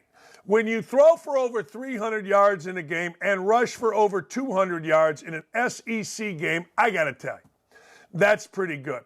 And the other deal is this. Jaden Daniels, ladies and gentlemen, all right, listen to me. Jaden Daniels has elevated an entire operation. He's got 3,800. I want you to listen to this. 3,800 yards passing, but it gets better. 40 touchdowns, 4-0, and 4 interceptions. Now, I don't know about you, but that's some ish. I don't know about what you're thinking, but I'm thinking that's pretty damn good. He's got 1,100 yards rushing. 10 more touchdowns rushing. He's accounted for 50 touchdowns in the SEC. Now, you tell me, seriously, you tell me who deserves a Heisman Trophy more than that. Look, this isn't a guy, I don't know. How many games did Lamar Jackson lose? How many games did Johnny Manziel lose? Couple? I see them playing for a national championship. So anybody that tells me that, hey, look, we can't. I'm going to go through some numbers for you. You ready? This one's pretty good. 234 yards rushing, 373 yards passing against Florida. Now you think about that. Against Alabama, 220 yards passing, 163 yards rushing. He was running for his life. In his last 5 games, he threw 18 touchdowns and 1 interception. Never was he below 62% pass. I mean, come on. The dude is the dude. And when you're the dude, you're the dude. Number 2, to me, doesn't matter. Bo Nix, Michael Penix. I'm going to give it to Michael Penix because his team beat Nix's team twice. But I got to tell you, I watched him play the other day. I guess. I mean, if you gave him the Heisman Trophy, I'd be cool with it. I like Michael Penix. He seems like a great dude. Played at Indiana, led Indiana to a great year in 2020 during COVID. The iconic reach for the pylon against Penn State, still controversial. What are you going to do? It's great. But I don't know. I mean, when I watched him play, and I watched Bo Nix play against each other in the biggest game of the year, I didn't come away thinking either of these guys is the best guy on the field. I felt like great game plan by Washington, particularly to start. Little out passes, run the ball, yak, that kind of thing, fantastic. And I never felt like Bo Nix really got himself in business in the game. I don't know. I thought he was good. He's very good. They're all very good. But I don't know. I mean, these two guys, so Bo Nix is my number 3. And again, I like Bo Nix. I think Bo Nix was pretty good by the end of the year. I thought he was very good at the end of the year. I thought he was terrific. But really? I mean, I don't know. It's all right. It's good. And no, Marvin Harrison, look, had Marvin Harrison, because the pass that McCord threw as an interception was to him after Marvin Harrison had a pretty good, 25-yard catch earlier in the drive. Had Marvin Harrison caught that pass, taken it to the house, or then caught another one for a touchdown, maybe a spectacular play, we could talk about it because Ohio State would have been in the Big Ten championship game, and I'm sure Marvin Harrison would have had a good game. But you can invite Marvin Harrison all you want. You can say, look, we involve ourselves in something other than the quarterback position, and I'll say you're right. I'll say, okay, you're right. But I ain't buying it. Hey, when we come back, my top 5 college basketball teams. Purdue lost. Top 5 basketball, and I got a lot to get to when we come back. Victoria's Secret used to be sexy. On that note, let's talk about Victoria's Secret, because we continually talk about saving women's spaces, their sports leagues, their locker rooms, but we've never actually talked about their dressing rooms in retail stores. Well, now we also are getting the opportunity to talk about that one, because the other day, according to an article by Newsweek, a trans woman started complaining on social media that Victoria's Secret mistreated them because they wanted to use a dressing room in one of their stores. So the trans person tweeted out this, quote, "I was trying to find a cute bra at Victoria's Secret, and they made me wait until every cis woman left the dressing rooms before I could go into one of them. They even made other cis women wait until I had my turn, so no cis woman would have to be in any of the 5 other rooms." Obviously, she's meaning at the same time. So let's just examine this for what it's worth. A biological man, right, was trying on a cute bra. Why? I don't know, because if you were to see the picture of this trans person, there's nothing for the bra to cover, that I can tell at least. I'm not sure why you'd want to wear a bra, because as a woman, I can tell you that bras are not comfortable, and a woman looks forward to wearing a bra. So it's very puzzling why someone would go to all of the trouble to try to find a cute bra. But that's just me talking. Anyways, they were forced to wait by sales associates in order to, of course, protect the privacy of all the other actual women who are using the same space. And to which I say, cry me a river, right?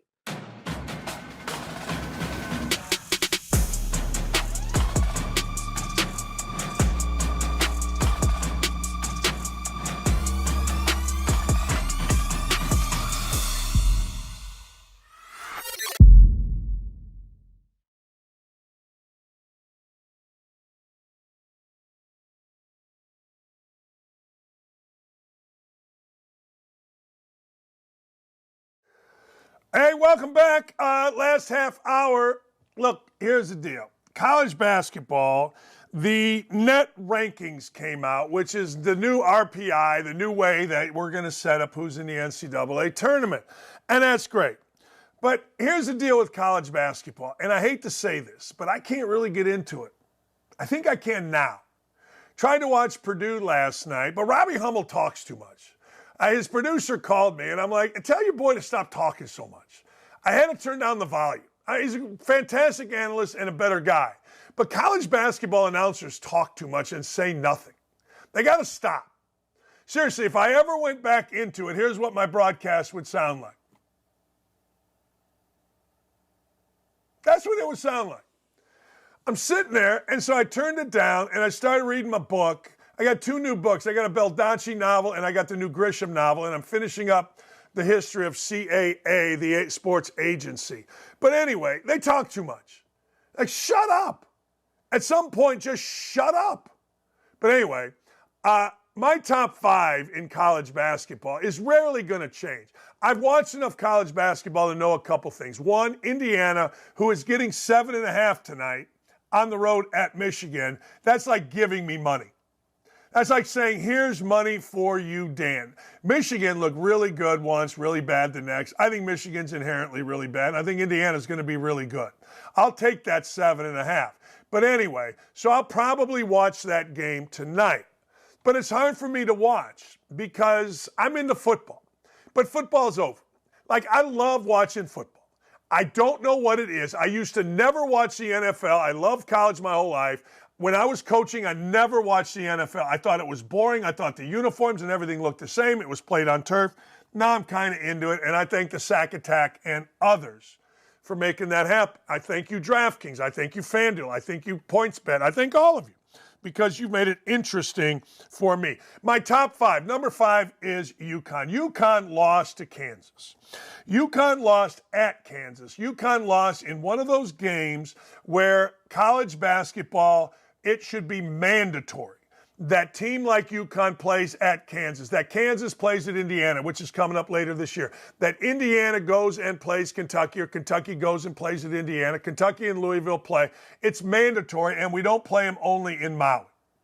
Like, I'll have friends on here, like I think Fran Fraschilla said that he's glad they play in Maui. Not me. Maui's fine. It's great. It's wonderful that Gonzaga plays against Purdue. It is. But it's not like playing in Fog Allen or Assembly Hall or Mackey Arena or in Cameron or in Pauley Pavilion or any other great venues in and around the country. It's just not. And when you saw UConn go to Kansas and play a game that had an unbelievable crowd, unbelievable interest, that's what college basketball should be, particularly in the non-conference season. I mean, Indiana can go play Kennesaw State, and everybody's going to tell them, oh, Kennesaw State's better than you think. Yeah, fine. They are. But I don't care. I just don't. I can't get into it. But now I can. So UConn loses. I'm not punishing UConn for doing that. UConn's my number 5 team. Kansas is my number 4. But I don't like this Kansas team right now. I don't. Too reliant on Hunter Dickinson. And Hunter Dickinson's like that hot girl that at first you think, man, is she good looking? Or that hot guy. And then you get to know him a little bit and you're exhausted. It's what I said about both Carson Wentz and Darius Leonard when Hard Knocks did the in-season Colts broadcasts. I'm watching, I'm like, yeah, okay. They're both wearing me out. I'm sure those of you that look like me dated the hottest women. I did. C33 was her name. Lived right across the courtyard in Walnut Knolls Apartments. She was the bomb. When she left to go to class, I left to go to class. Eventually, she fell in love with Double D and me, her. It wasn't really love. It was like, hey, let's hang out. Eventually, I got tired of C33. Too much drama. An ex-boyfriend here. Oh, everything was so important. I'll tell you how much I liked the girl who was trying to impress her. I've made one cake in my life. And I made it when she and I were bored on a Saturday afternoon. I said, hey, I want to learn how to bake. I wanted to be a Renaissance man. We've all had that person. Well, that's who Hunter Dickinson is. He's the guy or the girl that you meet at a bar and you're like, oh, really attract. And then you get to know him and you're like, gotta go. That's Hunter Dickinson. Houston. I'm a conscientious objector to Calvin Sampson. Calvin Sampson cheated at Oklahoma. He actually cheated on the way to an ethics meeting that every head coach had to be at in Chicago at O'Hare Airport. I was there sitting next to Jim Calhoun, Jim Boeheim, and Jim Calhoun. And Calvin Sampson got up to speak as the president of the NABC. And these two guys said poetic, I wonder how much he's cheated today. Fast forward, Sampson goes on probation at Oklahoma. The Velvet Fog, an African-American president named something Herbert at Indiana, demanded that the athletic director, we called him Slim Pickens because he weighed 7,000 pounds, named Rick Greenspan, had to hire Calvin Sampson. Sampson had cheated and gotten on probation in Oklahoma, but Indiana was stupid enough to hire him. I went and worked for Sampson because I wanted to see how the other half lived, and I figured director of ops, great job. I'll just hang out, drink coffee, which is what I did. Eventually, I became the interim head coach because that's how I roll. Anyway, Sampson was cheating in Indiana, I came to find out a month into my stay in Bloomington. And he did far more than just make phone calls. You guys say, well, he just made phone calls. Yeah, bullshit. There was a $60,000 payment, I learned later, to one of the star players. Anyway, Sampson's now at Houston. And people think of Sampson as the, quote, greatest coach ever. Yeah, greatest coach ever don't need to cheat. That's Bob Knight. Sampson's a cheat. Sampson will always be a cheat. You can change the rules to make sure that cheating is okay. There is no cheating, and he'll still cheat. But he's got a good team. So I am like everybody else. Winning solves all ills, and Sampson team is tough, is good, so they're number 3. But he's still a cheat, and I guarantee you he's cheating at Houston some way, somehow, because that's what he does. Purdue is number 2. Yes, they lost to Northwestern, but shut up. The last undefeated team in college basketball was 1976 for a reason. 1976, at one point in my life, didn't seem that long ago. But now 1976, well, let's do the math. 24 plus 24, that's 48 years ago. And I always go this way. When I went to IU in 1981, 81 minus 48, that, ladies and gentlemen, would have been 1933 to when I went to Indiana. Holy hell. I still think it was just yesterday that I kicked Michael Jordan's ass. That would have been 8 years after 1976. So let's add 8 to that. That would have been 1941 when I went to college. Holy hell. Ucha capesta, my eyes are burning. Anyway, that's the way it is. There hadn't been an undefeated team.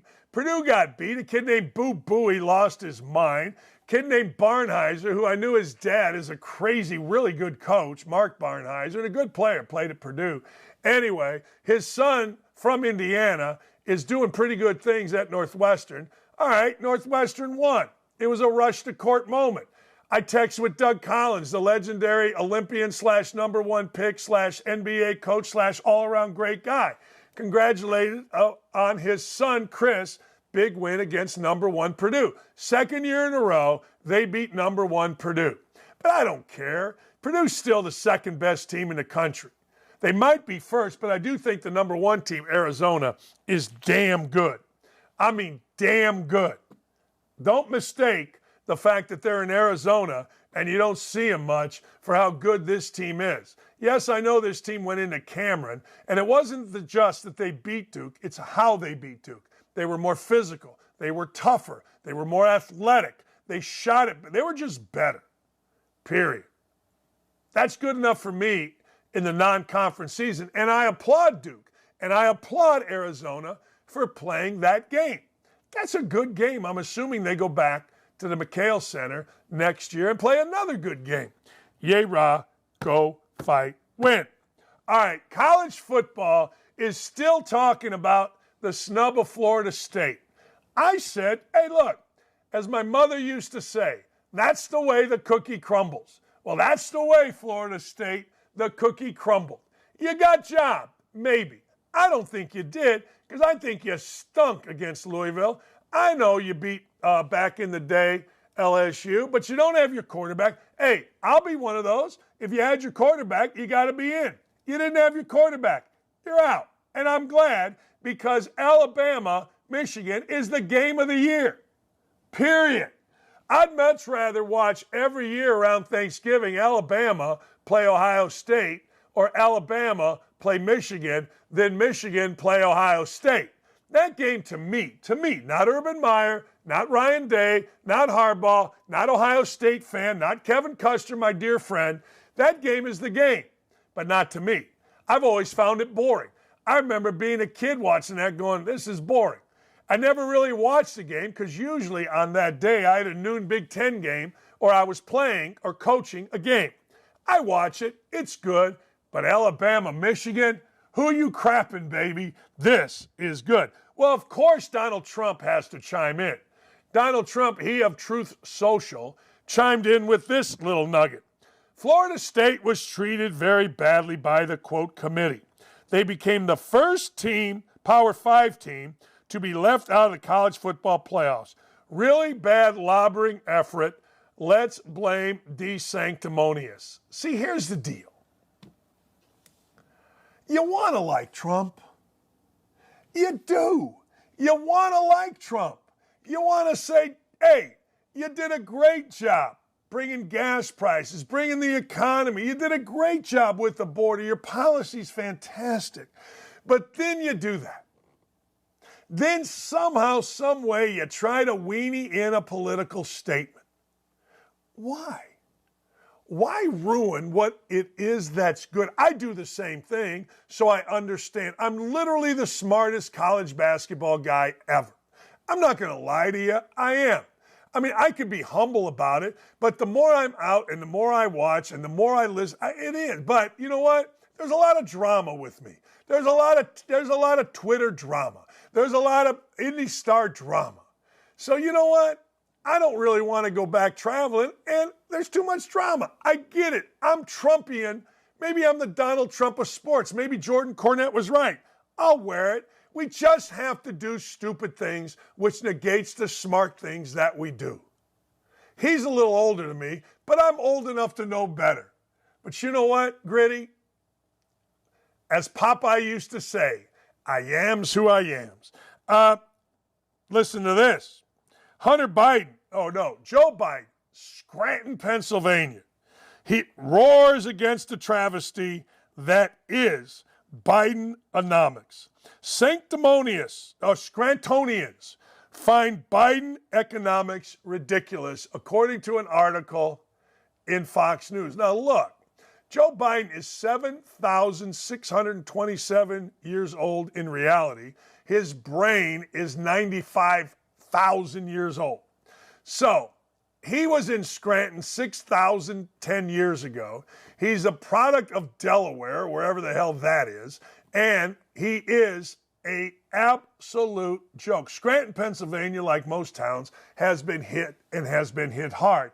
And the thing that I will say about it is it's not only Bidenomics, it's everything about Biden and his policies. The George Soros-backed prosecutors. We have one here in Indy, Ryan Mears, that have allowed crime to run rampant, that have allowed criminals to traverse the terrain without consequences. It's the entire Biden thing that has town like Scranton, Pennsylvania, Pittsburgh, Gary, Indiana, although Gary's always had a problem, certainly Indianapolis, that are just being sucked. The life is being sucked out of them. People taking dumps in the street, which I got to tell you, based on how I'm feeling right now, I'd probably do it myself. But anyway, having said that, everybody knows that Bidenomics, or whatever you call it, is a facade. Oh, by the way, did you see? Gas prices are going down.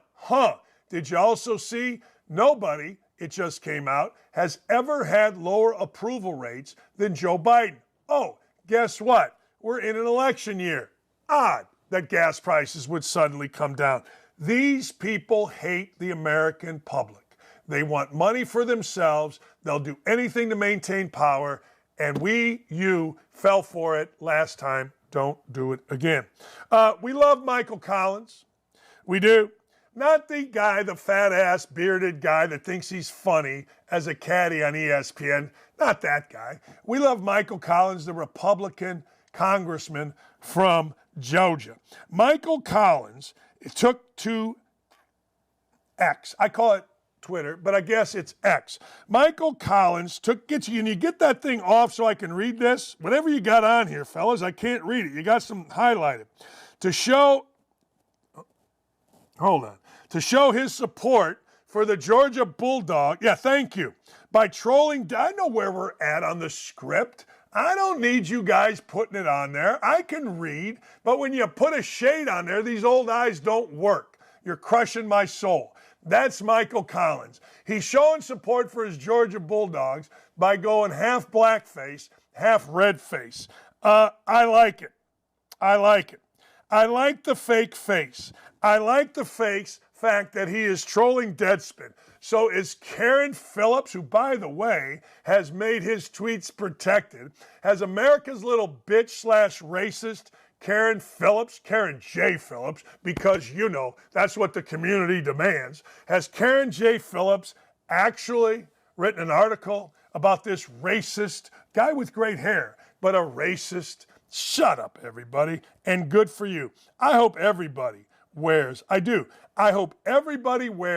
black and red paint to the next Chief games, and I hope Holden Armenta, I hope he goes out, and I hope he sticks a thing in the middle of the stadium, a spear in the middle of the stadium, and calls the coin toss. I do.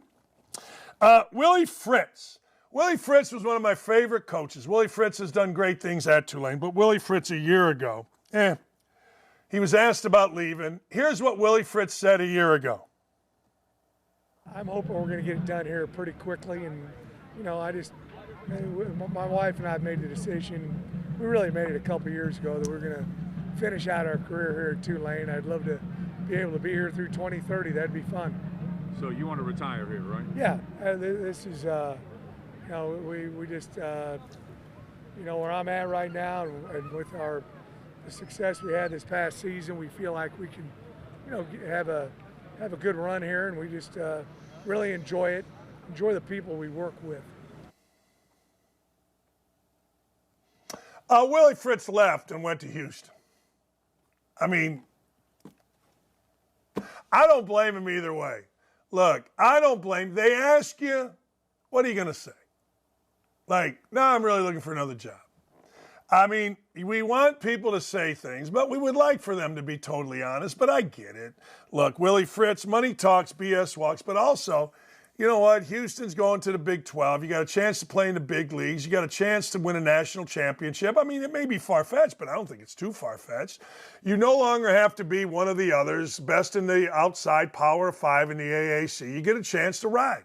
You get a chance to ride or die against the best of the best or among the best of the best. And I don't blame Willie Fritz 1 second for taking a swing. I don't. I really and truly don't. I know he said what he said, but I really don't care. Hey, Jalen Carter has been in the news. He was in the news. I'm sorry, I have to make a mad dash to the toilet in 3 minutes. Jalen Carter was the guy at Georgia. Jalen Carter was a guy involved in the drag race that killed a couple people. It wasn't his fault. He was drag racing. The other person lost control and they were drunk. I mean, Jalen Carter was a participant, and you can stretch it and say he's the worst person alive, but a lot of us have drag raced, myself included. A lot of us have done things where, you know what, if the other person wasn't good enough, they could have died. Jalen Carter happened to be there. Look, fine, it cost him a lot, but Jalen Carter was crying after a loss. Jalen Carter had this to say: I'd rather cry for losing a game than cry that I'm still broke. Y'all get a life. Get yo all life together. There you go. Let me read that again. I don't speak y'all's, I don't speak Southern. I'd rather cry for losing a game than cry that I'm still broke, y'all.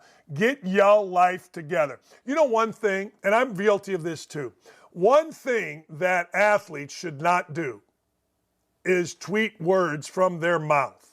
Because I got to tell you, sometimes I look at athletes and I'm like, there's no way you got through college. This one isn't so bad. And I don't blame him for crying, but what is it about men crying? There was a guy in the Jacksonville Jaguars that when Urban Meyer was there, that wouldn't play special teams. Urban Meyer ripped him. The guy cried. Like, is this the NFL? Or is this The View? I get it, The View, and all the women on The View get sad when a Republican says something they don't like and they cry. I get all that. But really, the NFL, we cry over a loss? I don't know, man. I don't know. File this under really stupid. All right? Mike Evans got himself his 10th straight 1,000-yard NFL history. Great. But I want to get to this before I leave you. File this under really stupid. Babe Ruth's 2014 rookie card sold for $7.2 million. That's the third highest price ever. Only a 52 Mickey Mantle and a 1909 Honus Wagner rookie card sold for more. That card right there, $7.2 million. I've always said this. Last guy has that card, what's he do? I guess he just puts it up on his mantle. Hey, I want to thank everyone for being here. I do. You know, coming up at 11 o'clock, it is a special edition of Outkick with Clay Travis. Clay is going to have an exclusive interview, just him and Stephen A. Smith. They're going to talk politics. I know you've heard this, and you heard the intro that we had a few minutes ago about Stephen A. Smith talking about a potential civil war. Well, they're going to go in depth. Clay and Stephen A. Smith understand the value each brings to them. They are very smart men. They are very media savvy. One I can listen to, Clay. The other I got no interest in. I think he's a moron in a lot of ways. I think he's condescending to great athlete Stephen A. Smith, but maybe that's what makes him interesting. It will be great, and I hope that you stay right here and listen. Now look, you can also, I'm going to read this verbatim. The Outkick store is better than ever. So if you want to rep Outkick head to toe, I need some of this gear. Go to shop.outkick.com. Limited time when you buy one item. You get another item, 50% off. All you got to do is visit shop.outkick.com. Add the items to your cart, and automatically the discount will be applied. Don't drop the ball on this offer and score 50% off while you can. Hey, we're going to end the show a couple minutes early, but I got to thank everybody, Dylan and Ryan and Nick, of course, Aaron and Haley and Katie, Beth the Booker, Gary and Clay. I hope you all have a wonderful, wonderful afternoon. And keep it right here. Don't go anywhere. Outkick with Clay Travis and, ladies and gentlemen, Stephen A. Smith. It'll be spectacular, and you will want to watch, and you will want to listen. We'll be back at it bright and early tomorrow. Oh, by the way, last thing, because I got a minute. I'm taking Army -2 or 3 against Lemoyne, and I'm taking Indiana +7. These are Dakich bets, not the sack attack. Have a great afternoon, everybody.